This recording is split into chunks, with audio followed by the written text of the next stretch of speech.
Olá pessoal, tudo bem? Aqui é o professor Roberto e estamos iniciando mais uma aula de máquinas e equipamentos. E essa é a nossa aula de número 6. E hoje continuaremos falando sobre mais algumas ferramentas e equipamentos utilizados na construção civil. E o primeiro deles, a ser mencionado hoje, é a trena. A trena é um instrumento que mede com precisão paredes, pisos, materiais e a maioria dos elementos construtivos em uma obra. Inicialmente apresentamos dois modelos, um bem mais comum, que é este modelo aqui, onde a sua lateral está mostrando o tamanho, o comprimento da trena, que geralmente ela é metálica, ela é composta por um material metálico. Aqui tem uma trava, para quando for feita a medida da trena ela poder ser travada e ser observado o tamanho exato a ser medido. Temos esse outro modelo, para comprimentos ainda maiores, pois a fita dela é bem maior do que essa outra, e é composta por material polimérico e fibra. Temos este outro modelo, também muito preciso, que é o modelo que tem um laser, que vai servir para a medição do elemento a ser medido, da superfície a ser medida. Outro equipamento é o esquadro. A principal função do esquadro é determinar se paredes, piso e qualquer encontros entre superfícies estão alinhados, ou seja, se o ângulo entre elas é de 90 graus. Basicamente com um ângulo de 90 graus, mas temos este outro modelo que ele é ajustável, que é um esquadro ajustável, onde essas peças aqui vão ajustar o esquadro. E este modelo aqui está bem sujo, por sinal, mas que mostra perfeitamente a utilização do esquadro. Aqui tem uma medição, que é uma régua, e aqui ó, esse cabo aqui que é plástico, é um material polimérico. O outro é o medidor de nível. Os níveis são posicionados rente às paredes ou muros e seus indicadores mostram o quão reta aquela superfície se encontra em relação ao chão. Então aqui estão os medidores, no caso os indicadores, que é essa parte aqui, que é composta por um líquido e uma bolha de ar. E a bolha tem que ficar entre as linhas para estar no nivelamento ideal. Então aqui temos três níveis com bolhas neste nível aqui. O nível geralmente ele é feito de resina ou alumínio. O ideal é que ele não seja oco. Muitos são ocos, porque eu recomendo isso, porque muitas vezes que são ocos, eles são mais frágeis e podem chegar a cair, que é algo comum, principalmente na construção civil, você derrubar um nível, derrubar qualquer material, na verdade.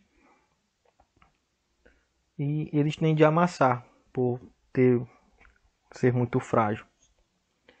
E quando ele amassa, ele prejudica o nível. Dependendo do serviço que você for fazer, ele pode comprometer a precisão do nível. Então temos três partes aqui, né? A primeira ela tem que ser medida de forma horizontal. Se você fosse colocar, essa aqui você poderia colocar no solo para ver o nível. E ele tem que ficar também entre as bolhas. Este outro, essa placa aqui todinha do nível, ela vai ser colocada de forma vertical, ou seja, nessa posição, seja assim esse modelo aqui que eu estou apontando a seta, onde o nível também ficaria nessa posição, utilizado para fazer o nivelamento de paredes, para saber se a parede está realmente nivelada. Aqui também temos o outro, que essa posição aqui já é a posição de 45 graus, ou seja, ele iria ficar inclinada, essa régua iria ficar inclinada, sendo colocado a 45 graus, a bolha permaneceria aqui, nesta posição, entre as linhas. O outro é a mangueira de nível. A função dessa ferramenta é verificar como está o nivelamento de paredes, pisos, peitorais, de janelas, entre outros. ela auxilia muito na colocação de janelas. E quando for aplicada, ela tem que ser feita, tem que pegar um local como referência e não ficar mudando este local. Se for fazer um nível na parte de um quarto, então 4 paredes ali, cada parede, você não pode tomar cada uma como referência, tem que pegar um local como referência para fazer o nivelamento daqueles 4 locais. Ela tem que ser transparente, de forma que tem que ver o líquido que vai ser colocado dentro dela. Geralmente coloca-se água mesmo. E ali você vai perceber o nível da água. Por isso ela tem que ser transparente, para que possa ser vista o líquido que há dentro dela. Também temos o prumo, que é o prumo de parede. Serve para delinear uma linha vertical em qualquer ponto de edificação, interno ou externo, perpendicular ao solo onde está sendo construída. Então ele é basicamente formado por uma peça de madeira, e essa parte aqui que geralmente é um chumbo, tem que ser algo bem pesado mesmo. E a gente fica mais ou menos nessa posição. Aqui você pode ver que o prumo está afastado. A parede não está reta, ela está inclinada. Neste outro aqui também, prumo apoiado na parede, também não está muito legal. E este outro aqui está tangenciando a parede, ou seja, está levemente, passa um leve toque aqui na parede. Então mostra que aqui está bem aprumado. Então temos essas duas posições anteriores, afastado, este aqui apoiado, tocando realmente a parede, e aqui está tangenciando a parede. O outro é o prumo de centro, utilizado para transferir uma medida de centro de eixo em qualquer ponto do solo, piso, base ou outro elemento. Também composto por basicamente uma linha e o prumo. Este outro aqui vai ser um outro auxílio, pode ser colocado vai ficar na outra ponta. Ele vai ser basicamente para fazer a medida, a colocação exata do local a ser medido. No caso, por exemplo, quando nós vimos onde iria ficar os elementos de fundação nos cavaletes. Então, neste caso, utilizava-se um prumo, pois por ele ser bem pesado, ele vai ficar exatamente no local onde foi medido. Também temos a linha de pedreiro. A linha tem função de auxiliar na marcação de alvenarias, com auxílio de esquadro, nível, inclinação e piso. De inclinação de pisos. Auxilia também na marcação de mestras de pisos de cerâmica. Então aqui temos a linha, ela geralmente pode ser nesse formato aqui de barbante, ou nesse formato aqui de, se eu não estou enganado, é nylon. Também temos a lixadeira, que é uma ferramenta elétrica utilizada em oficinas mecânicas e na construção civil, entre outros, para fazer desbaste em superfície. Ela é um equipamento bem semelhante a este outro, que é a esmerilhadeira, que é uma ferramenta portátil utilizada para lixar e proporcionar acabamentos em peças de aço, como estruturas metálicas e peças automotivas, podendo também ser usada no desbaste ou polimento em concreto aparente. Em metais, ela é empregada para cortar, desbastar e fazer a rebarba das peças. Então, são equipamentos bem semelhantes, mas cada um tem seu modo de aplicação. A lixadeira ela vai ser utilizada em materiais mais leves, pode também ser usada em metal, mas geralmente vai ser em madeira, em materiais de superfície polimérica. E tem um nível de rotação menor, que chega a 5.500 RPM, ou seja, 5.500 rotação por minuto. Já as milhadeiras pode passar até de 11.000 rotações por minuto. E a lixadeira, você pode perceber aqui que ela usa uma lixa. Ela pode ser colocada uma lixa. A esmerilhadeira já não tem essa necessidade. Ela tem um disco.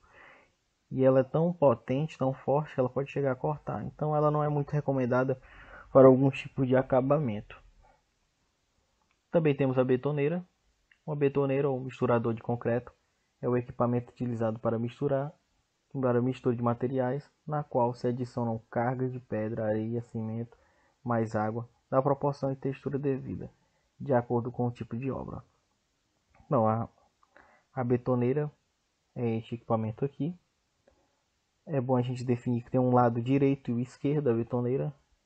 Isso define o modo de utilização, pois o lado direito, por exemplo, vamos manusear ela por este lado aqui.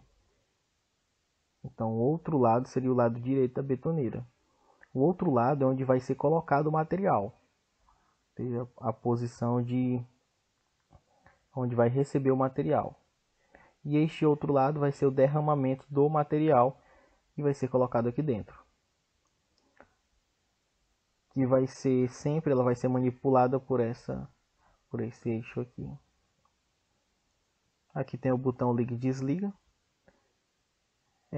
Você pode utilizá-la com uma obra, ela pode ser utilizada por ter um cabo mais curto, pode ser utilizada com extensão.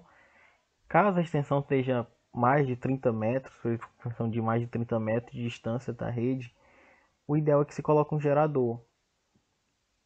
E caso precise também do uso da extensão,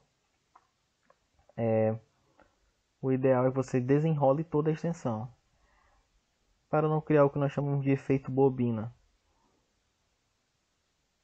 Então, aqui o material vai ser depositado desse lado, você vai manipular, fazer a manipulação da betoneira e vai ser colocado o material na sua devida ordem.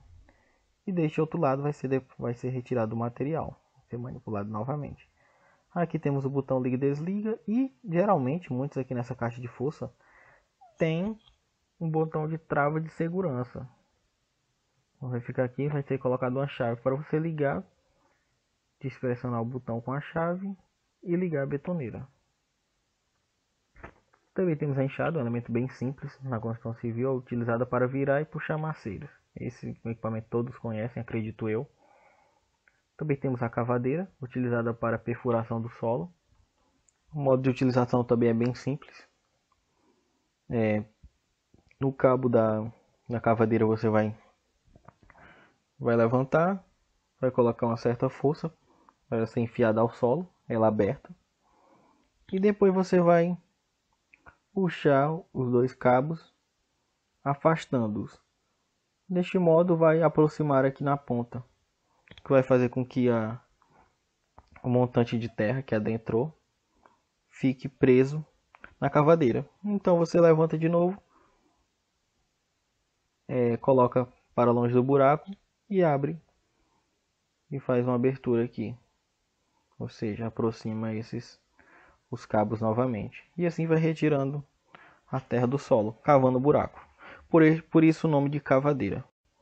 A pá, utensílio que consiste numa lâmina larga, grande colher, caso essa região aqui da pá, acoplada a um cabo comprido e usada para escavar ou remover terra, carvão, neve, entre outros, até mesmo entulho.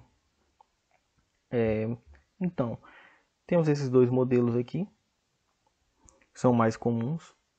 Esse aqui é exclusivamente para remoção. E esse aqui, você pode observar que tem essa ponta. Ela não serve para remoção, também serve. Mas ela também tem função de escavar. Por ela ter uma ponta, ela vai auxiliar nisso, nesse procedimento. Também temos a colher de pedreiro, utensílio geralmente utilizado para aplicação de argamassa e outras misturas, e assentamento de tijolos. É muito importante que ela seja resistente, pois está sempre sujeita a impactos e desgaste. Então é um dos objetos mais utilizados pelo pedreiro, se não o mais utilizado.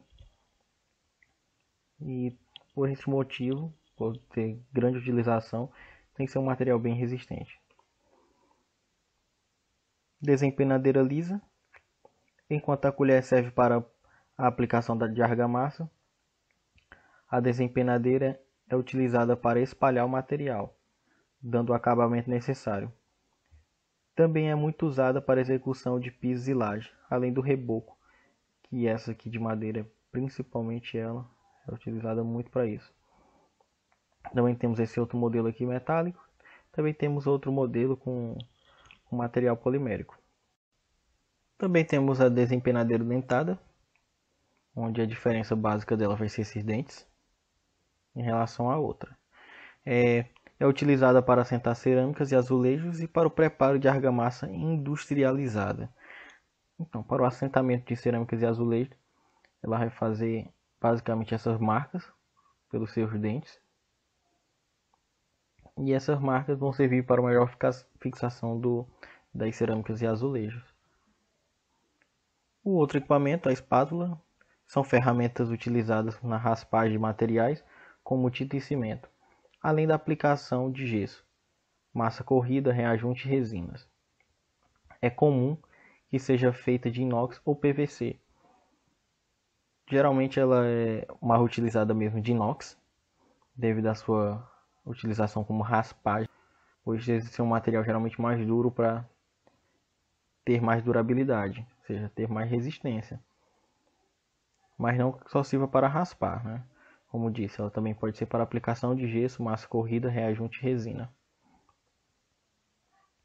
Também temos a brocha, ajuda a molhar a superfície quando necessário, muito utilizado na execução de reboco e assentamento de azulejo e cerâmica, principalmente na execução de reboco. Quem já viu ou já fez um reboco sabe que este material é sempre usado, pois ele vai molhando, vai umedecendo o reboco.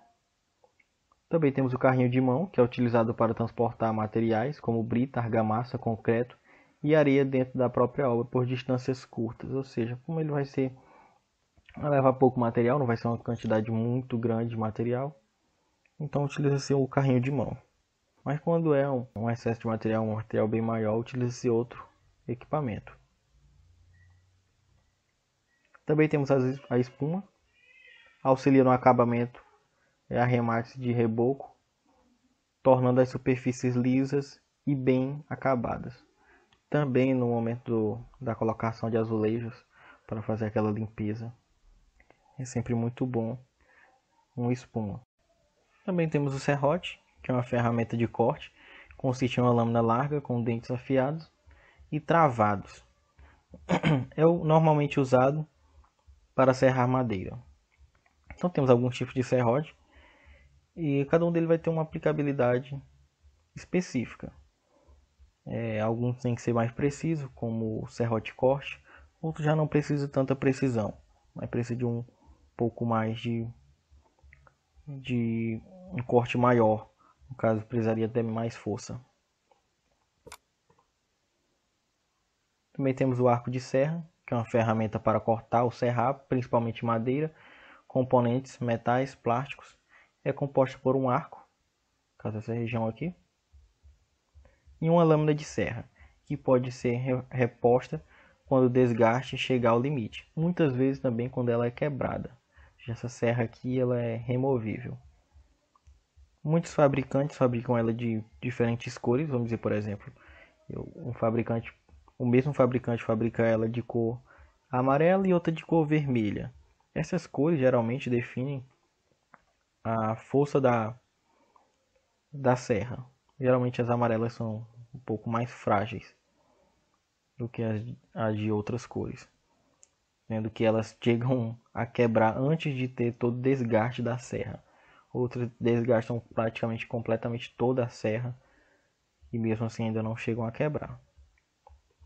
Também temos a serra mármore, que é utilizada para corte de pisos, azulejos, ardósias, além de também serem indicadas para cortarem paredes e tijolos.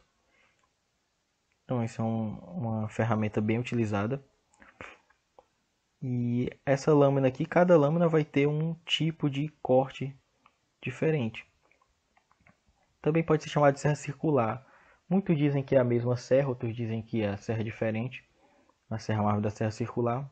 Geralmente a serra circular ela tem menos rotação por minuto, tem uma potência menor. A serra mármore não, já tem uma potência bem mais forte, bem maior do que a serra circular. Aqui a aplicação da serra circular ou da serra mármore, ela cortando uma parede. E esta é a nossa aula, pessoal. Até a próxima, fiquem com Deus.